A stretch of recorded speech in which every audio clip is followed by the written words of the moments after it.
This is the machine gun 7.62 millimeter M60.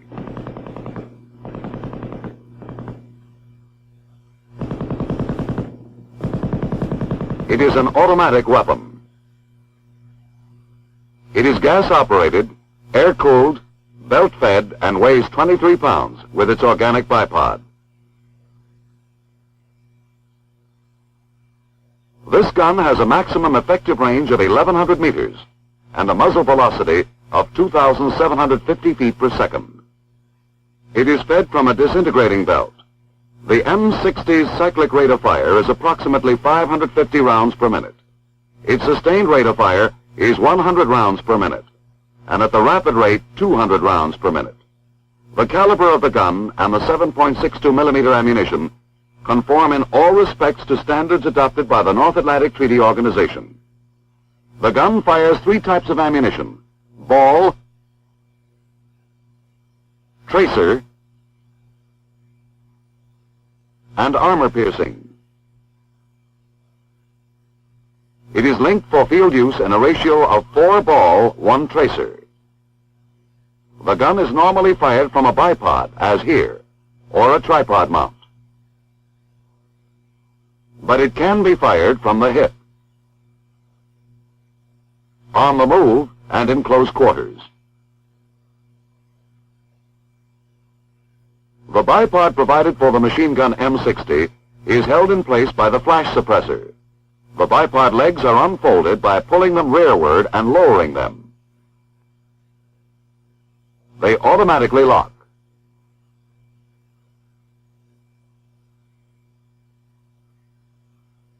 The bipod legs are extended by pulling down on the bipod feet. Loading of the machine gun is accomplished with the cover down and the bolt forward. The assistant gunner places the first round of the ammunition belt over the belt holding pole. The gunner then pulls the cocking lever handle to the rear, fully loading the gun. The cocking lever handle is moved forward and the gun is ready to fire. The gun is aimed by means of front and rear sights. The front sight is of the fixed blade type. The rear sight is of the folding leaf type and is capable of quick adjustment. Range settings are made by moving the rear sight slide up or down. Windage adjustments when zeroing are made by turning the traverse knob at the lower left-hand side of the rear sight. When the gun is zeroed, you are ready to fire. Put the safety on fire. Aim and pull the trigger. The gun will continue firing as long as the trigger is held back or until the ammunition belt is exhausted. The M60 is fully automatic. Short bursts can be fired if the trigger is released after each burst.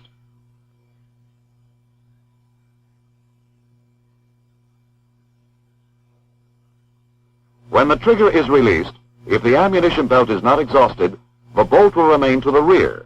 With the bolt to the rear, the gun is cocked and ready to be fired.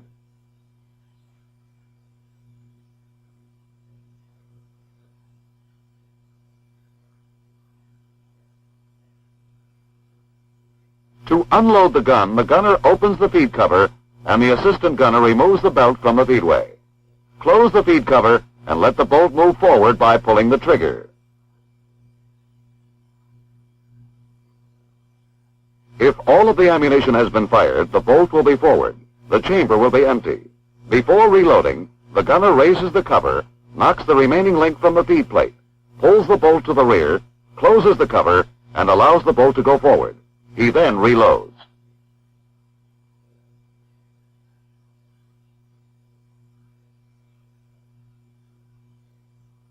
The tripod mount for the M60 allows controlled traverse and search by using the traversing and elevating hand wheels. Each gun has a spare barrel group. The barrel group should be changed after firing the sustained rate of fire for 10 minutes or the rapid rate of fire for 3 minutes. This will help prolong the life and maintain the accuracy of the barrel. To change the barrel, the gunner raises the barrel locking lever.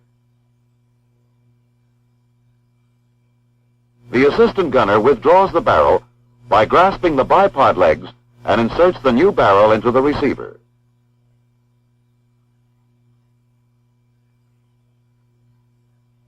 Now the gunner lowers the barrel locking lever. The barrel change is completed. Barrels are changed in a matter of seconds. Frequent changes avoid overheating of the barrel and increase the effective sustained fire capability of the gun. Saving your barrel may save your life.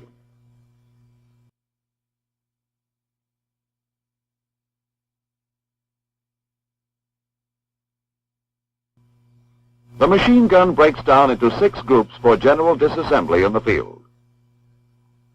Number 1, the buttstock group. Number 2, the buffer group, consisting of the buffer and the buffer locking plate. Number 3, the operating group, which includes the operating rod, the bolt, the operating rod drive spring, and the operating rod drive spring guide.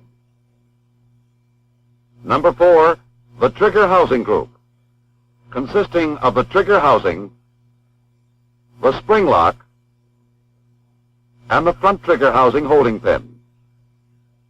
Number 5 is the barrel group, which includes the barrel socket,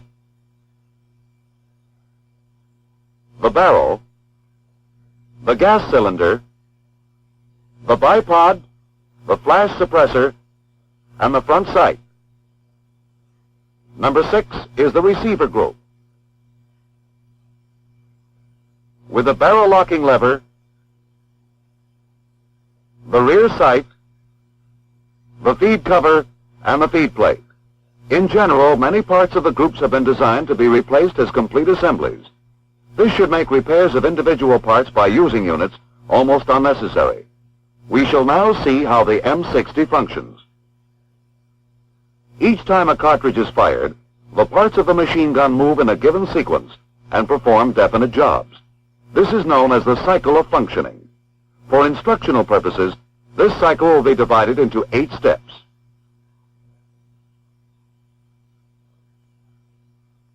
The first step is feeding, which is positioning the cartridge ready for chambering. The second step is chambering, the function of seating the round in the chamber. The third step is locking the bolt inside the barrel, thus holding the cartridge seated in the chamber so that gas pressure will be maintained in the barrel to propel the bullet. The fourth step is firing, ignition of the primer of the cartridge in the chamber. Step 5 is unlocking the bolt from the barrel. Step 6 is extraction of the empty cartridge case from the chamber. In Step 7, the empty cartridge case is ejected from the gun. And Step 8 is cocking. These 8 functions happen one after another and so rapidly as to be almost simultaneous. The cyclic rate of fire of the M60 machine gun is approximately 550 rounds per minute. This means that a bullet leaves the muzzle each tenth of a second while the gun is being fired. With the help of an oversized model, we'll be able to see exactly what goes on inside the gun. In this film, the functions of the gun will be demonstrated step by step. But remember, in actuality, these occur very fast and overlap each other. This is the belt holding pawl on the feed plate. Feeding begins when the first round is positioned over the pawl. The purpose of the pawl is to prevent the rounds from falling out of the feedway.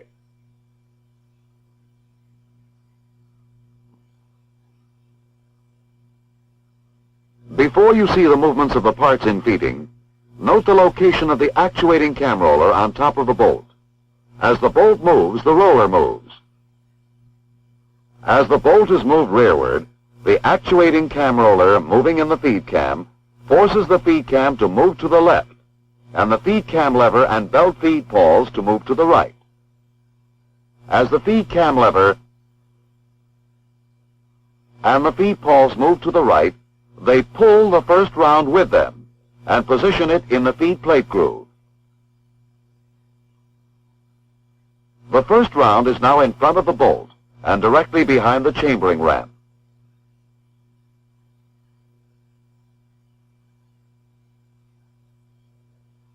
The bolt is carried forward by the operating rod. The actuating cam roller now moves the feed cam to the right. This moves the belt feed pawls to the left. Let's repeat the action. The feed pawls slide over the second round in the belt, and then to the left of the round. The feed pawls will stay here until the bolt moves to the rear. This completes the first step, feeding. Chambering begins with a round in the feed plate groove and the bolt and operating rod to the rear. When the round is in the feed plate groove, the front cartridge guide and the rear cartridge guide place downward pressure on the round to hold it in position. These guides are under spring tension.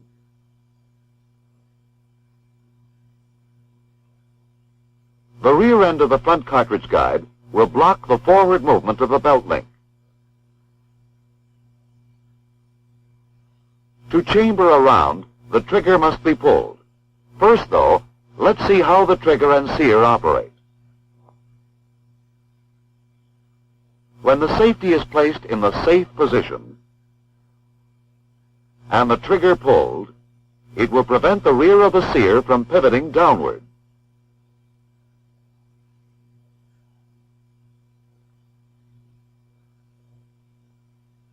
With the safety in the fire position, the rear of the sear pivots downward when the trigger is pulled, releasing the operating rod and allowing the operating rod drive spring to expand. When the trigger housing group is properly attached to the gun and the trigger pulled, the sear disengages from the sear notch. The operating rod, driven by its expanding spring, starts forward.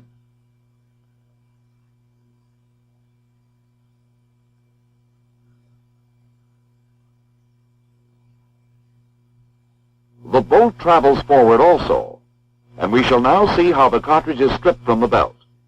In the M60, the round is stripped from the belt link in a single forward action by the upper locking lug striking the rim of the cartridge, moving it forward.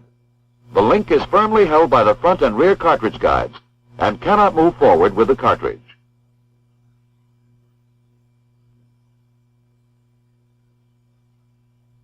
The nose of the round is guided down into the chamber by the chambering ramps. Let us repeat the action. The ramps guide the round downward toward the chamber.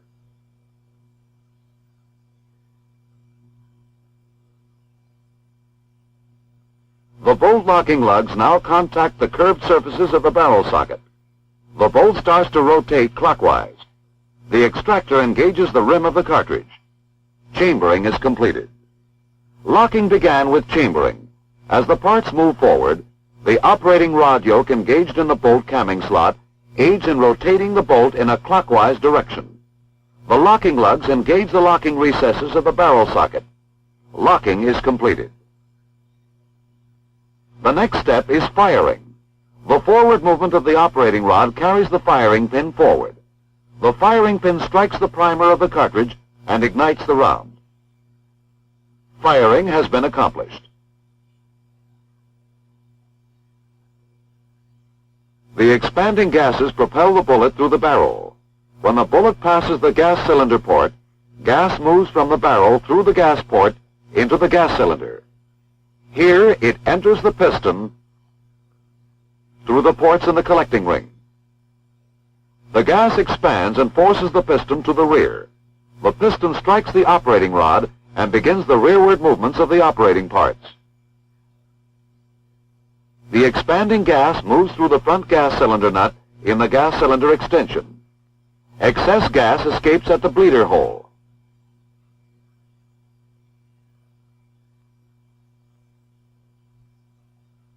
The remaining gas escapes at the gas escape ports at the rear of the cylinder.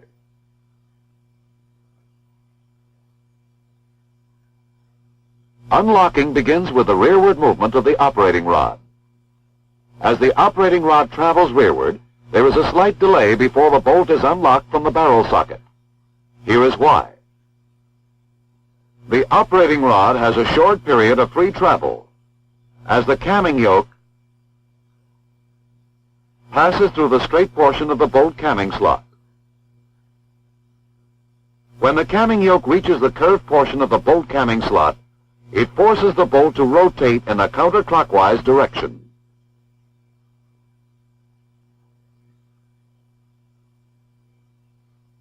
The bolt locking lugs and the locking recesses of the barrel socket are at such an angle that counterclockwise rotation of the bolt during unlocking permits a slight rearward movement. The now tightly seated cartridge case is loosened in the chamber. This prevents the extractor from tearing through or slipping over the head of the cartridge case. The operating rod overcomes the resistance of the bolt. Unlocking is completed. Extracting and ejecting now begin. The empty cartridge case, gripped by the extractor, is drawn from the chamber. In this view, you see the ejector on the other side of the bolt. It was compressed during chambering and exerts forward pressure on the rim of the cartridge. When the empty case reaches the ejection port in the right side of the receiver, the ejector spins the case from the gun. Ejection is completed. The next round pushes out the link. The firing pin spring is compressed and cocking is accomplished. The operating rod drive spring is compressed. The operating rod drive spring guide is in contact with the buffer plunger. The moving operating rod compresses the spring against the head of the operating rod drive spring guide. The buffer plunger forces the buffer pads rearward against the buffer return springs. The buffer pads expand against the buffer tube body. The pads and springs absorb the rearward energy, and the cycle has been completed. However, the energy stored in the compressed operating rod drive spring is prepared to carry the operating rod forward and start the entire cycle all over again. The M60 will fire automatically as long as the trigger is held to the rear. When the trigger is released, the rear end of the sear pivots upward and engages the sear notch in the operating rod, and fire ceases. The gun has been automatically cocked. The bolt has remained to the rear and is ready to begin the forward movement of the cycle. A round is ready to be chambered. The machine gun 7.62 millimeter M60 is easy to load. It is easy to unload.